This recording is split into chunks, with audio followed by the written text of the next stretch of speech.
বাঙালির শ্রেষ্ঠ উৎসব হলো দুর্গাপুজো। দেখতে দেখতে কিন্তু দুর্গাপুজো একদম গায়ের কাছে চলে এসেছে। আপনাদের বাড়িতেও যদি বাচ্চা থেকে থাকে আর আপনারাও যদি ভেবে থাকেন যে এই পুজোর সময় তাদেরও কিছু নিজের হাতে তৈরি করে জামা উপহার দেবেন, তাহলে আজকের ভিডিওটি দেখুন। আজকের ভিডিওতে আমি আপনাদেরকে সুন্দর একটি ফ্রকের ডিজাইন শেয়ার করব। এর কাটিং স্টিচিং সম্পূর্ণটা A to Z সূত্রের সাহায্যে বলে দেবো, যার জন্য কিন্তু আপনারা যে কোনো সাইজের জন্য করতে পারবেন, বাচ্চা বড় সবার জন্যই কিন্তু করতে পারবেন। আর এখানে আমি দড়ি বাঁধা ফ্রক করেছি। নর্মাল ফ্রক কাটিং তো আগেও আমি আপনাদের সাথে শেয়ার করেছি, কিন্তু আজকে আমি দড়ি বাঁধা ফ্রক শেয়ার করব। এটা কিন্তু একদম নতুন। আর নিচে দেখুন আমি কি সুন্দর কুচি দেওয়া রাফেলও অ্যাটাচ করিয়েছি, যার জন্য ফ্রকটা কিন্তু আরও সুন্দর লাগছে। তো এর কাটিং স্টিচিং সম্পূর্ণটা আপনাদের সাথে শেয়ার করব, তাই ভিডিওটি স্কিপ না করে একদম শেষ পর্যন্ত দেখতে থাকুন। তো নমস্কার বন্ধুরা, আমি জয়ী চলে এসেছি আরও একটি নতুন ভিডিও নিয়ে।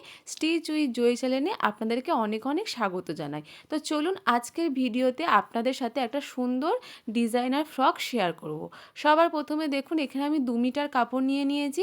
এই ফ্রকটা তৈরি করতে 2 মিটার কাপড় কিন্তু আমার লেগেছে। আর এখানে বাচ্চাটার বয়স ছিল 8 থেকে 9 বছর বয়স, তাই আমি যে মাপে বলছি সেই মাপে যদি আপনারাও করেন ইজিলি কিন্তু হয়ে যাবে। সবার প্রথমে দেখুন কাপড়টাকে এখানে 4 ভাঁজ করে নিয়েছি। 4 ভাঁজ করার পরে এখানে আমার 8 ইঞ্চির মতন হয়েছে। আর ড্রয়িংটা আমি কিন্তু জোড়া সাইড থেকেই করছি। সবার প্রথমে ঝুলের মাপটা নিতে হবে। তো ফ্রকের ওপরের পার্টটা কাটিং করার জন্য আমি ঝুল রেখেছি এখানে 10, তার সাথে 1 ইঞ্চি যোগ করে আমি 11 ইঞ্চিতে দাগ দিয়ে দেবো। তো কিছুটা দূর থেকেও আমি 11 ইঞ্চিতে দাগ দিয়ে দেবো। আমি এখানে যেভাবে বলছি আপনারা সেইভাবেই কাটিং করবেন, দেখবেন আপনারা খুব সহজেই কিন্তু কাটিংটা করতে পারবেন। তো দেখুন এবার নিচ থেকে একটা সোজা লাইন টেনে নেব। এবার চলে আসবো একদম ওপরে। ওপরে কিন্তু পুটের মাপটা নিতে হবে। আপনাদের পুট যা থাকবে তার হাফ নিতে হবে। এখানে আমার পুট ছিল 11 ইঞ্চি, তার হাফ নিলে হবে এখানে আমার 5.5 ইঞ্চি। তো দেখুন ফিতেটাকে একদম সোজাভাবে রেখেছি, রেখে এখানে প্রথমে 5.5-এ আমি দাগ দিয়ে নেব। পুটের মাপ না হয়ে গেলে দেখুন এখানে এবার মোহরার মাপটা নিতে হবে। তার জন্য একটা সোজা লাইন নিচের দিকে নামিয়ে দিয়েছি। মোহরার জন্য এখানে আমি 6 ইঞ্চি নিচ্ছি। এবার এখানেও একটা সোজা লাইন টেনে নেব। এখানে কিন্তু এবার আমাদের ছাতির মাপটা নিতে হবে। তো এখানে আমার ছাতি আছে 26 ইঞ্চি, তার সাথে আমি 2 ইঞ্চি যোগ করব, করলে হবে আমার 28 ইঞ্চি। আর বাচ্চাদের বডিতে আপনারা যখন মাপ নেবেন একটু লুজ রেখেই কিন্তু মাপ নেবেন, কারণ বাচ্চারা কিন্তু খুব একটা টাইট পরা পছন্দ করে না, ওদের কিন্তু আনকমফোর্টেবল ফিল হয়। তো আমি একটু লুজ করে আমার মাপ হয়েছে 26 ইঞ্চি, তার সাথে 2 ইঞ্চি যোগ করেছি, করে তাকে 4 দিয়ে ভাগ করেছি। তারপর এখানে এক্সট্রা আমি 0.75 রেখেছি, কারণ বাচ্চাদের বেশি রাখার কোনো দরকার নেই। এবার এখানে ঝুলের শেষ অংশে কিন্তু কোমরের মাপটা নিয়ে নেব। এখানে আমার কোমর ছিল 22, তার সাথে 2 ইঞ্চি যোগ করে নেব, যোগ করলে হবে 24। এবার 24টাকে আমি 4 দিয়ে ভাগ করে নেব, নিলে কিন্তু এখানে আমার 6 ইঞ্চি হবে। তো 6 ইঞ্চিতে দাগ দিয়ে নিয়েছি। আর কোমরেও আমি 0.75-এর মতন বেশি রেখেছি। এবার ছাতির লাইনের সাথে কোমরের লাইনটাকে মিলিয়ে দিয়েছি। এবার আমাদের গলার চওড়া আর গলার লম্বার মাপটা নিতে হবে। তার জন্য আমরা যে বেবি ফ্রকের ড্রয়িং বুঝেছিলাম সেই ড্রয়িংটা কিন্তু এখানে কাজে লাগবে। তো এখানে দেখুন আমি সেই খাতাতে বুঝিয়েছিলাম আমার স্টুডেন্টদের, তো সেই খাতাটাই আমি এখানে নিয়ে নিয়েছি। যেহেতু এখানে সব সূত্র লেখাই আছে সেটাই আমি আপনাদেরকে বুঝিয়ে দেবো।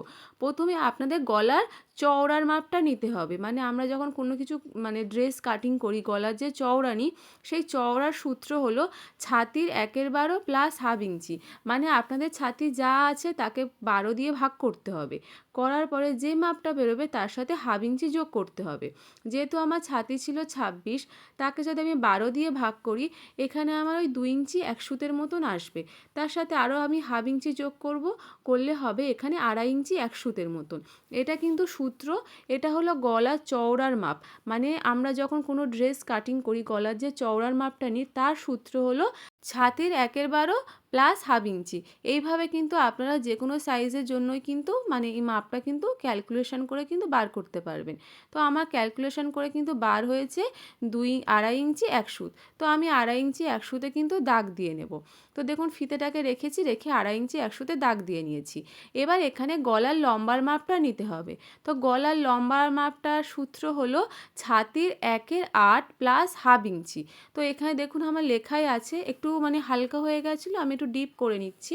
ছাতির 1/8 প্লাস হাফ ইঞ্চি, মানে আপনাদের ছাতি যা থাকবে তাকে 8 দিয়ে ভাগ করতে হবে, করে তার সাথে হাফ ইঞ্চি যোগ করতে হবে।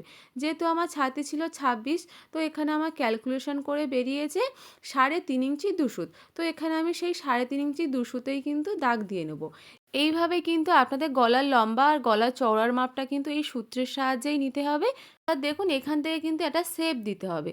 তো সেই শেপটা দেওয়ার জন্য এখানে কিন্তু আমি মানে নর্মাল যে ভি শেপ হয়, তো সেই শেপটাই কিন্তু এখানে এবার দিয়ে দেব। আমার হাতের দিকে লক্ষ্য করুন, তাহলেই আপনারা বুঝতে পারবেন।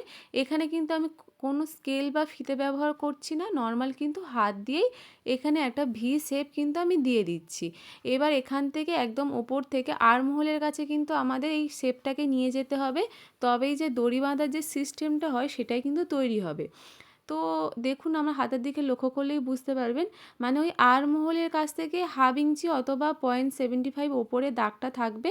আর এইভাবে কোনা করে মানে একটা ভি শেপের মতন কিন্তু সুন্দর শেপ কিন্তু এটা দিয়ে দিতে হবে। তো এখানে কিন্তু আমার ড্রয়িংটা কমপ্লিট হয়ে গেছে। আর আমি কোমরটা একবার মেপে নেবো, এক্সট্রা মাপ যেটা ছিল সেটা ধরেই মেপে নেব। তো মেপে নিতে কিন্তু এখানে আমার ওই 6.5 ইঞ্চি 2 সুত বা 7 ইঞ্চির মতন আসছে। এবার যেমনটা ড্রয়িং করা আছে তেমনটা এখানে কাটিং করে নেব। নিলেই কিন্তু আমার বডি পার্টের ওপরের অংশটা কিন্তু রেডি হয়ে গেল। এবার নিচে যে কুঁচির পোর্শনটা আছে সেটা কিভাবে করবেন সেটাও দেখিয়ে দেব। আর আপনারা কিভাবে এই ফিতে বাঁধার যে সিস্টেমটা করবেন সেটাও কিভাবে করবেন পট্টির সাহায্যে, সেটাও আমি সহজ নিয়মে বলে দেবো। তো ভিডিওটি অবশ্যই শেষ পর্যন্ত দেখুন। তো এখানে দেখুন আমার কিন্তু মানে ওপরের পোর্শনটা কাটিং করা হয়ে গেছে। এবার নিচের পোর্শনটা কাটিং করব, তার জন্য আমার যতটা কাপড় ছিল সেই কাপড়টাকে আমি 4 ভাঁজ করে নেব। 4 ভাঁজ করে নিয়েছি। তো সবার প্রথমে চওড়ার মাপটা নেব। চওড়ার মাপটা নেওয়ার জন্য কিন্তু আপনাদের কোমরটাকে মেপে নিতে হবে। তো আমি কোমরটা মেপে নিয়েছিলাম, এখানে আমি বললাম যে আমার 7 ইঞ্চির মতন আসছে। তো 7-এর ডবল মাপ কিন্তু নিতে হবে, তবেই কিন্তু সুন্দরভাবে কুঁচি পড়বে।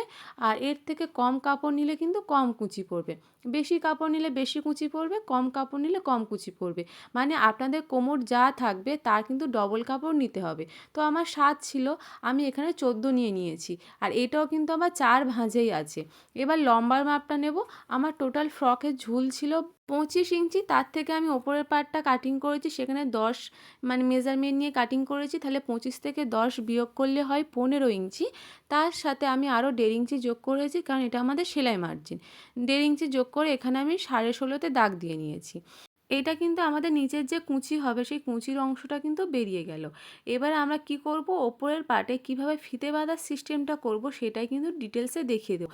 আপনারা যারা সেলাইয়ের কাজে একদমই নতুন বা নতুন নতুন সেলাই শিখছেন, বা বাড়ির কোনো মেম্বার যদি সেলাই শিখে থাকে তাদের সাথে কিন্তু ভিডিওটি শেয়ার করতে পারেন, তাহলে তারা এই ভিডিওটি দেখে কিন্তু এই ড্রেসটি তৈরি করতে পারবে, তাদেরও হেল্প হবে। আর আপনারাও কিন্তু সুন্দর সুন্দর ড্রেস তৈরি করার আইডিয়া কিন্তু পাবেন। তো এবার দেখুন এখানে পট্টিটা আমি এখানে বসাবো, তার জন্য এখানে আমি 1 ইঞ্চি 2 সুতের মতন চওড়া একটা পট্টি কেটে নিয়েছি, লম্বাটা কিন্তু অনেকটা বড় নিয়েছি। আর এখানে আমি সোজা পট্টি ব্যবহার করছি, আপনারা চাইলে কিন্তু তিরছা পট্টি ব্যবহার করবেন, তাতে কিন্তু ফিনিশিং আরও ভালো আসবে। আপনারা যারা সেলাইয়ের কাজে একদমই নতুন, সবে সবে সেলাই শিখছেন, আপনারা কিন্তু অবশ্যই এখানে তিরছা পট্টি ব্যবহার করবেন। এবার এখানে দেখুন উল্টো সাইড থেকে কিন্তু পট্টিটা কিন্তু আমি বসালাম। মেন কাপড়ের উল্টো দিকের ওপর পট্টির সোজা দিকটা রেখেছি, রেখে 2 সুত গ্যাপ দিয়ে সেলাই করে নিয়েছি। সেলাই করে একদম পট্টির কাপড়টাকে কিন্তু আমি সামনের দিকে নিয়ে চলে এসেছি। এসে এখানে ডবল ফোল্ড করে কিন্তু সেলাই করে নিয়েছি। নিতে কিন্তু এখানে দেখুন বর্ডারের মতন কিন্তু সুন্দর এখানে শেপ নিয়ে নিয়েছে। আর এখানে একটু সোজা সোজা ব্যবহার যেহেতু দেখাচ্ছে, কারণ আমি সোজা পট্টি ব্যবহার করেছি, তো সেই জন্যই। এবার এখানে 2 সাইডে দেখুন বগলের পট্টি আগে বসিয়ে নিয়েছি। এবার এখানে কিন্তু আমি গলা পট্টিটা বসাবো। আর এখানে গলা পট্টি বসাতে গেলে কিন্তু পট্টির কাপড়টা একটু বেশি বড়ই কিন্তু আপনাদের নিতে হবে, কারণ আমি এখানে ফিতে বাঁধার যে সিস্টেমটা সেটা কিন্তু একেবারেই করছি। এইভাবে করলে কিন্তু ফিনিশিং খুব ভালো হয়। তো প্রথমে এখানে ফিতে বাঁধার জন্য আমি এখানে ওই 8.5 ইঞ্চি অথবা 9 ইঞ্চির মতন ছেড়ে দেব, দিয়ে তারপর থেকে কিন্তু পট্টিটাকে বসাবো। তো একইভাবে কিন্তু পিছন দিক থেকে মানে উল্টো সাইড থেকে বসাতে হবে। মেন কাপড়ে উল্টো দিকের ওপর পট্টির সোজা দিকটা রাখতে হবে। আর এখানে যে 8 ইঞ্চি বা 8.5 ইঞ্চি আমি দাগ দিয়েছিলাম, সেই কাপড়টা কিন্তু ওপরের দিকে দেখুন আমি ছেড়ে রেখে দেবো। ওইটা কিন্তু আমি এখন সেলাই করব না, ওটা পরে সেলাই করব। তো এখানে ভালোভাবে আমি একদম কোণ করে ধরে নিয়েছি। নিয়ে এখানে আমি বগল ডবল পট্টি যেভাবে বসিয়েছিলাম গলা পট্টিও সেইভাবে বসিয়ে নেব। একদম 2 সুত গ্যাপ দিয়ে কিন্তু আমি সেলাই করে নেব। নিয়ে এখানে একদিক থেকে কিন্তু আমি অন্যদিকে চলে আসব। এসে দেখুন এখানে আমি মানে সেলাইটাকে এখানে বন্ধ করে দেব, দিয়ে ছুঁচটাকে বার করে নেব। নিয়ে অপর দিকে যে মাপটা রাখবেন ঠিক তার উল্টো দিকেও যেন একই মাপ থাকে। তো আমি এখানে ফিতে দিয়ে মেপে নিচ্ছি যে এই মানে আমি দড়ি বাঁধার জন্য ফিতেটা আমি কতটা রেখেছিলাম। তো এখানে আমি 8.5 ইঞ্চির মতন রেখেছিলাম। তো অপর দিকেও কিন্তু আমি 8.5 মতন দাগ দিয়ে নেব। আর এক্সট্রা যে কাপড়টা থাকবে সেটা কিন্তু কেটে বাদ দিয়ে দেবো। আপনারা অবশ্যই খেয়াল করবেন দুদিকে যেন একই মাপ থাকে, দুদিকে যেন আলাদা মাপ না হয়। এবার ভালো করে দেখুন পট্টির কাপড়টাকে আমি কি করব, মানে যে 2 সুত গ্যাপ দিয়ে সেলাই করেছিলাম সেটাও কিছুটা গ্যাপ দিয়ে দিয়ে এখানে কাটিং করে নেব, যাতে আমরা যখন ফোল্ডিং করব খুব সহজেই কাপড়টা সামনের দিকে চলে আসে। এবার এখানে যে এক্সট্রা কাপড়টা আছে প্রথমে দেখুন যে মানে দিকটা আমরা প্রথমে মানে মেন ফেব্রিকের সাথে জয়েন করেছি সেই কাপড়টা প্রথমে মুড়বো, আবার ঠিক উল্টো দিকেও কিছুটা মুড়বো, মুড়ে একটার ওপর আরেকটা তুলে দেব। তো এখানে আরেকবার দেখিয়ে দিচ্ছি, প্রথমে এক ধার থেকে আমি 2 সুত মুড়েছি আর অপর ধার থেকে আমি 2 সুত মুড়েছি, মুড়ে মুখোমুখি এনেছি, এনে একটার ওপর আরেকটা কিন্তু চাপিয়ে দেবো। দিলেই কিন্তু এখানে আমাদের মানে স্ট্র্যাপের যে ফিতেটা হয় সেটা কিন্তু সুন্দরভাবে তৈরি হয়ে যাবে। এইভাবে আপনারা করবেন, দেখবেন আপনাদের কিন্তু কোনো মানে অসুবিধা হবে না, খুব সুন্দরভাবে তৈরি হয়। আর এটা কিন্তু ছিঁড়ে যাওয়ার কোনো চান্স কিন্তু থাকে না। একই রকমভাবে দেখুন আমি সেলাই করে করে করে একদম কিন্তু মানে গলার পট্টিটা যেটা হয় সেটা কিন্তু সুন্দরভাবে এখানে বসিয়ে নিচ্ছি। আপনারা এই রকম ফ্রক মানে এই প্যাটার্নের ফ্রক আপনারা আগে তৈরি করেছেন কিনা আমাকে কিন্তু অবশ্যই কমেন্ট করে জানাবেন। যদি আপনারা তৈরি করে থাকেন বা আপনাদের এই রকম প্যাটার্নের ফ্রক কেমন লাগে সেটাও কিন্তু আমাকে কমেন্ট করে জানাবেন। আমার কিন্তু খুবই ভালো লেগেছে, এটা আমি প্রথমবার করলাম আর এটা আমার খুবই ভালো লেগেছে, সেই জন্য আপনাদের সাথেও শেয়ার করলাম। এখানে দেখতেই পাচ্ছেন আমার মানে পুরো পট্টিটা কিন্তু পুরো বসানো কমপ্লিট হয়ে গেছে। আর এখানে দেখুন কোনাগুলো কত ফিনিশিংয়ের সাথে কিন্তু তৈরি হয়েছে, এখানে কিন্তু কোনো মানে কাপড় কিন্তু এক্সট্রা দেখা যাচ্ছে না। এবার এই যে দড়িটা তৈরি করেছি দড়ির মুখে ছোট ছোট করে দুটো লটকান করে দেবো, দিলেই কিন্তু এখানে খুব সুন্দর দেখতে লাগবে। আর নিচের কুঁচিটাও আমি বসিয়ে নেব যেভাবে নর্মাল কুঁচি বসাই, বসিয়ে নিয়ে সাইড ফিটিংস করে নেব। মানে যতটা আমরা এক্সট্রা মার্জিন রেখেছিলাম সেটা দাগ দিয়ে মানে আমরা ফিটিংসটা করে নেব, নিলেই কিন্তু এখানে সুন্দর ফ্রকটা তৈরি হয়ে যাবে। ভিডিওটি ভালো লাগলে অবশ্যই কিন্তু চ্যানেলটিকে সাবস্ক্রাইব করে দেবে, একটা লাইক করে রাখবেন ভিডিও।